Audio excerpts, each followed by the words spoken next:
আমরা লসাগু ও গসাগু এই অধ্যায়টি নিয়ে আলোচনা করছি। সো এর আগের লেকচারগুলিতে আমরা লসাগু নির্ণয়ের যে বিভিন্ন পদ্ধতি ছিল, গুণিতক, মৌলিক উৎপাদক, ভাগ প্রক্রিয়া বা সংক্ষিপ্ত ভাগ প্রক্রিয়া, এই যে বিভিন্ন পদ্ধতি রয়েছে সেই বিভিন্ন পদ্ধতির সাহায্যে লসাগু কীভাবে নির্ণয় করতে হয় আমরা আলোচনা করেছি। এবং আমরা সর্বশেষ লেকচারে গসাগু কীভাবে নির্ণয় করতে হয় তার যে চারখানা পদ্ধতি রয়েছে তার মধ্যে প্রথম যে পদ্ধতি রয়েছে যে গুণনীয়কের সাহায্যে বা উৎপাদকের সাহায্যে কীভাবে গসাগু নির্ণয় করতে হয় সেটা দেখেছি। আজকের লেকচারে আমরা অপর একটি পদ্ধতি মৌলিক উৎপাদকের সাহায্যে কীভাবে গসাগু নির্ণয় করতে হয় সেটা নিয়ে আলোচনা করব। তো দেখো, গসাগু আমরা জানি যে গসাগু এর সম্পূর্ণ নাম গরিষ্ঠ সাধারণ গুণনীয়ক বা উৎপাদক। দেখো, আমরা প্রথমে 8 এবং 12 এর মৌলিক উৎপাদকের সাহায্যে আমরা গসাগু নির্ণয় করব। তাহলে যেহেতু দেখো মৌলিক উৎপাদক পদ্ধতি, তাহলে প্রথমে আমাদের 8 এর মৌলিক উৎপাদক এবং 12 এদের মৌলিক উৎপাদক নির্ণয় করতে হবে। আমরা যে কোনো সংখ্যার মৌলিক উৎপাদক কীভাবে নির্ণয় করতে হয় সেগুলিও আলোচনা করেছি। সো দেখো, প্রথমে 8কে আমরা মৌলিক উৎপাদক ভাঙবো। তাহলে 8কে মৌলিক উৎপাদক ভেঙে নাও। দেখো, মৌলিক উৎপাদক কী জানি আমরা, যে প্রথমে দেখো 1 থেকে 10 পর্যন্ত মৌলিক সংখ্যা কে কে আছে। আমরা জানি যে 2 রয়েছে, 3 রয়েছে, 5 রয়েছে এবং 7 রয়েছে। আরও রয়েছে, শুধুমাত্র এই কয়েকটা নিয়ে ভাবছি আমরা। 2, 3, 5, 7 এই সংখ্যা কেন দিয়ে মৌলিক সংখ্যা বলা হয়? যে সকল সংখ্যাগুলিকে ভাঙলে শুধুমাত্র 1 আর ওই সংখ্যা ছাড়া আর কোনো সংখ্যা আসে না তাদের মৌলিক সংখ্যা বলা হয়। তাহলে 8কে প্রথমে ভেঙে নাও। কত দিয়ে ভাঙবো?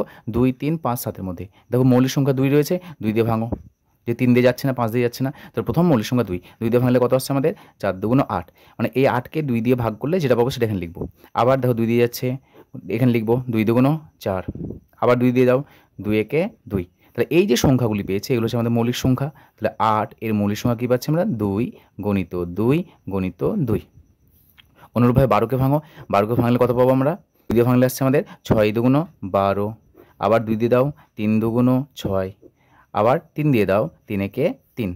12কে ভেঙে কী পেলাম? 12 সমান 2 গণিত 2 গণিত 3।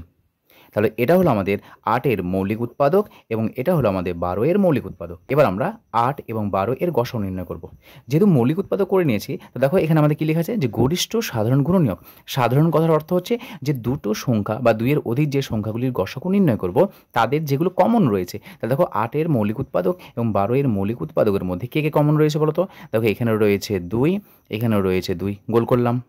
তাহলে আমরা গসাগু লিখব যে গসাগু 8 ও 12 এর মানগুলো বসাও। প্রথমে দেখো 2 পেয়েছি, 2 বসালাম। তারপর দেখো আবার একটা 2, এখানে 2 রয়েছে, এখানে 2 রয়েছে, আবার গুণ করে 2 বসালাম।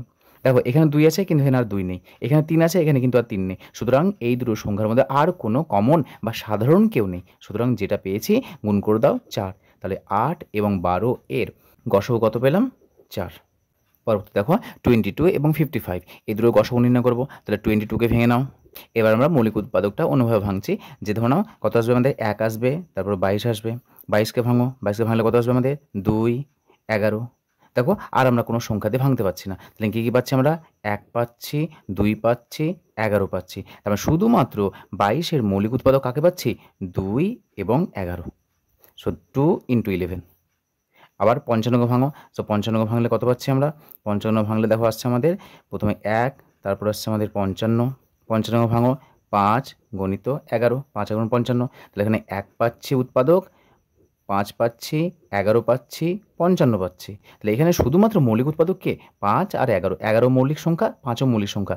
1 আর 55 কিন্তু মৌলিক সংখ্যা নয়। তাহলে আমরা 55 কী পাচ্ছি আমরা? 55 সমান 5 গণিত 11। এবার যদি ভাবো যে অন্যভাবে করবো, কত? দেখো 22 ভাঙো। দেখো 2 দিয়ে যাচ্ছে, 2, 11 দুগুণ 22, আবার 11কে 11। সো দেখো 22কে আমরা পেলাম 2 × 11, 2 11। 55কে ভেঙে নাও।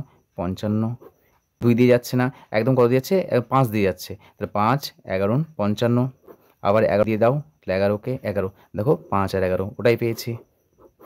22 এর উৎপাদক আমরা 2, 11 পেলাম, আর 55 এর উৎপাদক পেলাম 5 এবং 11। তাহলে এই দুটো সংখ্যার মধ্যে বলো তো কমন কে আছে? তাহলে এই দুটো সংখ্যার মধ্যে দেখতে পাচ্ছি আমরা কত কমন আছে? শুধুমাত্র 11 কমন আছে।